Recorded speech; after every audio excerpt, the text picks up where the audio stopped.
नमस्कार and welcome two of you in global record. दोस्तों recently एक काफ़ी ज़्यादा इंपॉर्टेंट न्यूज़ आई है। दरअसल आप लोग ने सुना होगा कि बीच में इस तरीके की बातें हुई थी कि इंडिया ने अपना एक एजेंट जो है वो भेजा यूएसए में। एक यूएसए सिटीजन को मारने के लिए गुरपतवंत सिंह पन्नू जो है वो यूएस सिटीजन है जिसको मारने के लिए इंडिया ने अपना एजेंट भेजा था, ऐसा यूएसए का कहना था। और इस पे अब न्यूज़ ये आई है कि पहली बार हमारे जो प्रधानमंत्री हैं ना, प्राइम मिनिस्टर मोदी जी, उनने अपनी चुप्पी तोड़ी है। इसको लेके अभी हाल में मोदी जी ने एक इंटरव्यू दिया था फाइनेंशियल टाइम्स को। इंटरव्यू जो है उसका सोल टॉपिक ये नहीं था, लेकिन उस इंटरव्यू में आप लोग कह सकते हो इसके बारे में भी बात हुई और इसमें मोदी जी ने आप लोग कह सकते हो पहली बार अपने जो विचार है, अपनी जो बात है वो रखी है। पूरी कहानी क्या थी मैंने एक वीडियो पहले भी बताया था, यहाँ शॉर्ट में आप लोग को बता दो कि निखिल गुप्ता नाम का एक शख्स था जिसका कहना था यूएसए को कि इंडिया ने इसे भेजा है यूएसए में एक यूएसए सिटीजन गुरपंत सिंह वन पन्नू जो है उसको मारने के लिए। ये गुरपतवंत सिंह पन्नू एक आप लोग जानते होंगे पहले से ही खालिस्तानी टेररिस्ट है, लेकिन यूएसए और कनाडा और इस तरीके की जो कंट्री है ना, वो इसको कहती है कि ये एक्टिविस्ट है। जबकि ये खुला आप लोग को पता होगा, इस तरह की न्यूज़ पहले भी आ चुकी है कि हिंदुओं को के जेनोसाइड की बात करता है। एयर इंडिया का जो फ्लाइट है उस पर बॉम्ब अटैक की, उस पर टेररिस्ट अटैक की बेसिकली आप लोग कह सकते हो बात करता है। इवन कि इंडिया के जो पार्लियामेंट है उस पे भी अटैक की बात ये कर चुका है, उस पे भी अटैक की धमकी ये दे चुका है। तो इस तरीके की ये बातें करता है। उसके बाद भी यूएसए हो गया, कनाडा हो गया, इस तरीके की जो और कंट्री है ना, जैसे यूके हो गया, यूके की तरफ से तो खैर अभी तक ऐसा कुछ खास नहीं बोला गया इसको लेके, लेकिन ये कंट्री क्या करती है कि आप लोग समझ पा रहे होंगे कि इसको एक्टिविस्ट कहती है। तो इसी को मारने के लिए यूएसए का कहना था कि एजेंट जो है वो भेजा था इंडिया ने।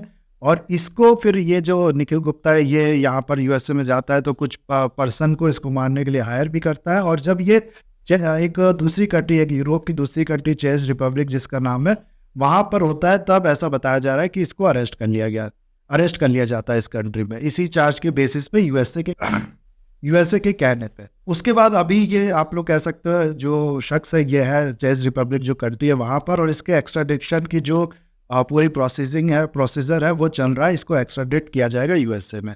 ये इल्ज़ाम जो है वो यूएसए ने लगाया था इंडिया पे। ये पूरी कहानी जो है इंडिया पे पेश की थी। अब इसके बारे में जो हमारे प्राइम मिनिस्टर है ना मोदी जी, जब उनसे ये पूछा गया, पहले तो मैं आप लोग को बता दूं कि इंडिया का जो ऑलरेडी इस पे रिस्पॉन्स है ना, जो ऑलरेडी इस चीज़ पे इंडिया का स्टेटमेंट है, जिस तरह की बातें इंडिया ने कही है, इंडिया ने ये कहा है कि बिल्कुल हमको यूएसए की तरफ से जो सबूत है वो भी दिए गए हैं, हम इस चीज़ पे अपनी जो इन्वेस्टिगेशन है वो करेंगे। और इसके लिए एक हाई लेवल कमेटी जो है वो भी बनाई गई है इंडिया में, आप लोग ऐसा कह सकते हो। इस तरीके की भी न्यूज़ आई थी। अब इसी के बारे में जो हमारे प्राइम मिनिस्टर मोदी जी हैं उनसे पूछा गया तो उन्होंने कहा कि बिल्कुल अगर कोई कंट्री हमारे साथ कोई प्रूफ भेजेगी, हमारे कोई प्रूफ शेयर करेगी तो उस पर इन्वेस्टिगेशन करेंगे। हमारा किसी सिटीजन ने किसी कंट्री में अच्छा या बुरा काम किया है और इस तरीके की बातें होती है तो हम लोग बिल्कुल उसमें जो भी जांच पड़ताल होगा, जो भी इन्वेस्टिगेशन होगा वो करेंगे। क्योंकि इंडिया जो है ये कहते हैं हमारी कंट्री जो है ये कमिटेड है रूल ऑफ लॉ को लेकर। यहाँ इनका जो पूरा स्टेटमेंट है आप लोग वो भी देख सकते हो अगर देखना चाहते हो तो। और इसमें मैं अगर आप लोग को बताऊँ ना, तो जिस शख्स की यहाँ पर बात हो रही है इसके बारे में मैंने पहले ही आप लोग को बता दिया। इंडिया ने इसको टेररिस्ट डिक्लेयर किया है 2020 में, इंडिया ने इसको टेररिस्ट डिक्लेयर कर दिया था। लेकिन जैसे कि मैंने बताया यूएसए हो गया, कनाडा जैसी कंट्री जो हो गई ना, ये कहती है कि ये टेररिस्ट नहीं है, ये एक्टिविस्ट है। ये सब तो ठीक है, लेकिन जो भी ये धमकी देता है ना पार्लियामेंट पे अटैक करने की, या फिर आप लोग कह लो कि हिंदुओं को भागने की, कनाडा से हिंदुओं के मर्डर की, इवन के इंडियन जो डिप्लोमेट्स हैं उनके पे अटैक की बात, जो भी ये करता है उस सबको अगर आप लोग देखो ना तो ये कंट्रीज फ्रीडम ऑफ एक्सप्रेशन के अंदर डाल के बिल्कुल उसको इग्नोर कर देती हैं। तो ये डबल स्टैंडर्ड जो है इसको लेके, या बाकी भी जो खालिस्तानी टेररिस्ट है उसको लेके दिखाया जाता है यूएसए की तरफ से, कनाडा की तरफ से, और बाकी कंट्री भी थोड़ा बहुत शो करती है, लेकिन उन कंट्री की थोड़ी मजबूरी भी है तो इसलिए वो कंट्री उतना खुल के नहीं करती हैं। जैसे यूके और ऑस्ट्रेलिया जैसी कंट्री हो गई, ये कंट्री उतना खुल के आप लोग कह सकते हो कि इंडिया के अगेंस्ट में नहीं बोलती, या फिर आप लोग कह सकते हो कि खालिस्तानी टेररिस्ट जो है उनको सपोर्ट नहीं करती हैं। तो इसके बारे में भी जो प्राइम मिनिस्टर मोदी जी है वो कहते हैं कि कुछ कंट्रीज जो है वो हम लोग काफ़ी ज़्यादा डीपली कंसर्न है कि कुछ कंट्रीज़ में इस तरीके के जो टेररिस्ट हैं, जो एंटी इंडियन एक्टिविटी फैलाने वाले लोग हैं, उनको सेफ हेवन दिया जा रहा है, उनको रखा जा रहा है, उनको प्रमोट किया जा रहा है। इस तरीके की बातें भी ये आगे करते हैं।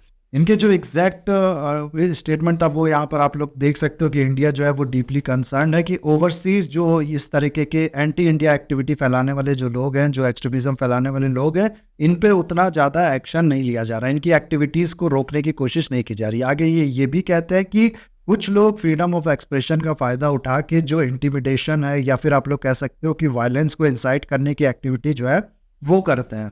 इसके बाद फिर जहाँ तक बात है यूएसए के एलिगेशन की और इसका जो इंडिया और यूएसए का रिलेशन है उस पे असर की, तो इसके बारे में भी हमारे जो प्राइम मिनिस्टर है मोदी जी ये कहते हैं कि देखो दोनों कंट्री जो है ना, चाहे वो यूएसए हो गया चाहे वो इंडिया हो गया, इन दोनों कंट्री के अंदर इस समय आप लोग कह सकते हो कि एक समान विचार है कि दोनों कंट्रीज के बीच में जो रिलेशन है उसको काफ़ी ज़्यादा स्ट्रेंथन होना चाहिए, उसको इम्प्रूव करना चाहिए। दोनों साइड रिलेशन जो है अपने वो इम्प्रूव करना चाहती है और ये शो करता है कि दोनों कंट्रीज के बीच में जो रिलेशन है वो स्टेबल है और आप लोग कह सकते हो कि मजबूत रिलेशन है दोनों कंट्रीज के बीच में।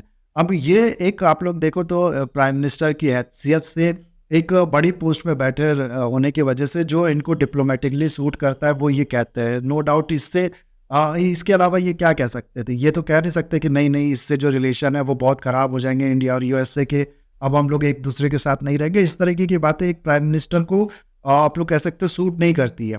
प्राइम मिनिस्टर हो गया या बड़े बड़े अधिकारी भी हो गए, मतलब बड़े बड़े ऑफिशियल जो हो गए, ये हमेशा पॉजिटिव बात करते हैं कि नहीं इसका रिलेशन पे कोई असर नहीं पड़ेगा, और वही बात प्राइम मिनिस्टर मोदी जो है उनने भी की है।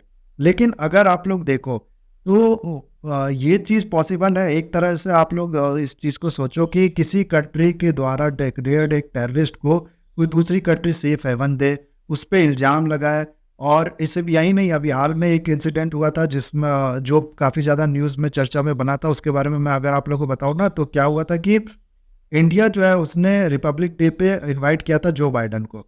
आप लोग कह सकते हो एक इनविटेशन जो है वो भेजा था। अभी ये न्यूज़ जो है ये पब्लिक में नहीं थी, खाली ऑफिशियल जो इनविटेशन है वो भेजा गया था।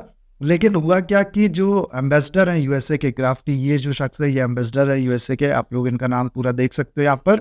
इनने क्या किया कि इस चीज़ को पब्लिकली बोल दिया। चलो इतना तक ठीक है, इनने पब्लिकली बोल दिया कि इंडिया की तरफ से इनविटेशन भेजा गया है और जो बाइडन को, और फिर उसके बात क्या हुआ ना कि यूएसए की तरफ से इस तरीके की न्यूज़ आई कि जो बाइडन जो है वो बहुत ज़्यादा आप लोग कह सकते हो बिजी है, इसलिए वो नहीं आ पाएंगे रिपब्लिक डे के परेड पे। अब ये चीज़ देखो ऐसे अगर आप लोग तो कोई बड़ी बात नहीं है, छोटी बात है, होता रहता है, वो होंगे बिजी नहीं आ पा रहे हैं। लेकिन यूएसए जो है ना वो अपने आप को काफ़ी आप लोग कह सकते हो अच्छा फ्रेंड बताता है इंडिया का। इंडिया और यूएसए के रिलेशन के बारे में जो बाइडन है वो कहते हैं ये वर्ल्ड की मोस्ट कॉन्सिक्वेंशियल रिलेशनशिप है। तो ऐसे में जब इस तरीके का ये बात की जाए एक कंट्री के प्रेसिडेंट द्वारा जो अपने आप को बहुत क्लोज एलाई बताता है, जो आप लोग कह सकते हो कहता है कि हम लोग बहुत ज़्यादा रिलेशन अपने इंप्रूव करना चाहते हैं, तो इससे एक मैसेज आता है कि वो सेकेंडरी रख रहा है कंट्री को, कि वो उस प्रेसिडेंट के लिए दूसरा काम ज़्यादा इंपॉर्टेंट था। इंडिया में जाना, इंडिया के प्राइम मिनिस्टर के साथ मिलना, रिपब्लिक डे पे इंडिया के जाना, ये उतना ज़्यादा इंपॉर्टेंट नहीं था। और ये चीज़ अगर सामने नहीं आई होती ना एक बार को तो उतनी बड़ी बात नहीं होती। लेकिन इसके बारे में भी जो है वो सामने आके यूएसए के जो एम्बेसडर है उनने बोल दिया। तो ये चीज़ शो करता है कि इंडिया जो है वो सेकेंडरी है। और एक तरीके से आप लोग देखो ना तो यूएसए का जो ईगो है, आप लोग ऐसा कह सकते हो, यूएसए की जो सोच है, जो एक होती नहीं है कि हम बड़े हैं, हम पावरफुल है बहुत ज़्यादा, किसी को भी मना कर सकते हैं, किसी को भी कर सकते हैं, इस तरीके की जो सोच है ना वो आप लोग कह सकते हो शो करती है इससे। लेकिन फ्रेंडशिप में हम लोग जानते हैं कि जो होती है वो इक्वल लेवल पे होता है, एक फ्रेंड दूसरे फ्रेंड को इक्वल लेवल पे ट्रीट करता है। इस तरीके से कोई चीज़ डिक्टेट करना, किसी काम को आप लोग कह सकते हो किसी काम को करने के लिए प्रेशर बनाना, ये सब चीज़ फ्रेंडशिप में नहीं होती है। तो यूएसए के प्रेसिडेंट या फिर यूएसए ऐसा करके इंडिया के साथ, मैं आप लोग से पूछूंगा क्या जो रिलेशन है, जो नॉर्मल रिलेशन है, जिस तरीके के रिलेशन हमारे बाकी कंट्रीज के साथ है, उसके साथ मेंटेन कर पाएगा? कभी नहीं कर पाएगा। जो ट्रस्ट गैप है इंडिया और यूएसए के बीच में वो कभी फुलफिल नहीं हो पाएगा। इन्हीं सब आप लोग कह सकते हैं यूएसए के एक्शन की वजह से, इन्हीं सब उसके जो ईगो में आके लिए गए जो डिसीजन है, जो बातें हैं, उसकी वजह से। उसके अलावा अगर आप लोग देखो ना तो एक बात चिढ़ती है रशिया के साथ, जो इंडिया के रिलेशन है, वेस्टर्न प्रेशर के बाद भी रशिया के साथ इंडिया जो है वो अच्छे रिलेशन निभा रहा है। उसके साथ साथ चाइना के अगेंस्ट में जो एक्शन लिए हैं इंडिया ने, हार्ड एक्शन लिए हैं इंडिया ने, चाहे ऐप बैन करना हो गया या फिर इस तरीके के बाकी जो एक्शन लिए गए हैं, उसके बारे में जब बात छिड़ती है तो उसके बारे में भी जो हमारे प्रधानमंत्री है वो कहते हैं कि वर्ल्ड को इस समय समझना चाहिए, सबको मिलकर इस समय ये समझना चाहिए कि इस समय जो वर्ल्ड है ना वो इंटरकनेक्टेड है और इंडिपेंडेंट भी है। तो इस तरीके के जो स्टेटमेंट है ना, इस तरीके की बातें जो है वो की जाती है हमारे प्रधानमंत्री जी से। और ये जो निखिल गुप्ता है इनको लेके अभी तो कोई न्यूज़ नहीं आई, अभी ये जो है चेस रिपब्लिक है उसी में एक जेल में बंद है। आगे जैसे भी इसको लेके कोई न्यूज़ आती है मैं आपको बताऊंगा इसके बारे में। अभी के लिए मैं ये वीडियो करता हूँ खत्म। आई होप वीडियो आपको अच्छा लगा होगा। इसे लाइक कमेंट शेयर सब्सक्राइब जरूर कीजिएगा। That's all, have a nice day.